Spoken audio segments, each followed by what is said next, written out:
તો આગળ સમાચારોમાં વાત કરીએ તો સાવલીના મંજુસર જીઆઈડીસીમાં ખાનગી કંપનીમાં આગ લાગી છે।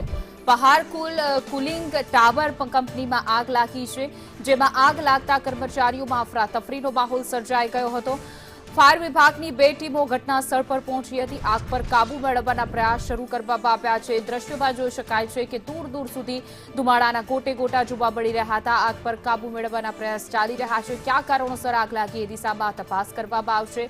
પહાડ કુલિંગ ટાવર હતો જે નામની આ જે કંપની હતી એમાં આગ ભભૂકી ઉઠી છે।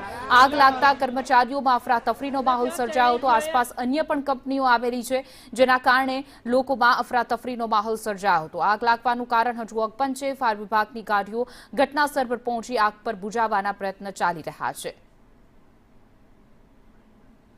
તો સાવલીના મંજુસર જીઆઈડીસીમાં ખાનગી કંપનીમાં આગ ભભૂકી ઉઠી છે। આગે વિકરાળ સ્વરૂપ ધારણ કરી લીધું છે। દ્રશ્યો જોઈ શકાય છે કે આગ ધુમાડાના ગોટે ગોટા દૂર દૂર સુધી જોવા મળી રહ્યા છે। ત્યારે આગ કયા કારણોસર લાગી એ દિશામાં તપાસ કરવામાં આવશે, પરંતુ પ્રાથમિક અનુમાન મુજબ શોર્ટ સર્કિટને કારણે આગ લાગી હોવાનું માનવામાં આવી રહ્યું છે। જીઆઈડીસી વિસ્તારમાં આગ લાગવાને કારણે આસપાસ અનેક કંપનીઓ પણ આવેલી છે, જેના કારણે લોકોમાં ભય અને અફરાતફરીનો માહોલ સર્જાયો હતો। જોકે સોમવાર દિવસ હતો, ચાલુ દિવસના કારણે આગ લાગતા અન્ય કર્મચારીઓમાં પણ અફરાતફરી અને ભયનો માહોલ સર્જાયો હતો। જોકે હવે ફાયર વિભાગ ઘટના સ્થળ પર પહોંચી ગઈ છે।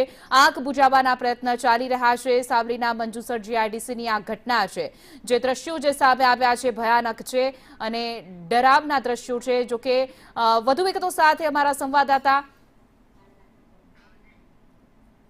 રણજીત જોડાઈ ગયા છે। મારા સંવાદદાતા રણજીત જોડાઈ ગયા છે। રણજીત, આગની ઘટના બની છે, હાલ કેવો માહોલ છે? કંટ્રોલમાં આગ આવી ગઈ છે કે શું છે અપડેટ?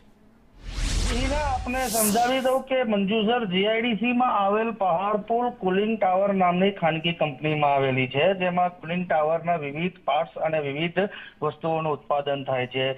આજે બપોરે 12 વાગ્યાની આસપાસ અચાનક આગ ફાટી નીકળી હતી અને તેના પગલે 2 થી વધુ ફાયર ફાઈટરોએ ઘટના સ્થળે આવીને આગને કાબુમાં લઈ લીધી હતી અને આ હાલ આગ પર સંપૂર્ણ કાબુ મેળવાઈ ચૂક્યો છે અને સંપૂર્ણ કાબુમાં છે અને કોઈ જાનહાનિ થવાના અહેવાલ પ્રાપ્ત થઈ રહ્યા નથી।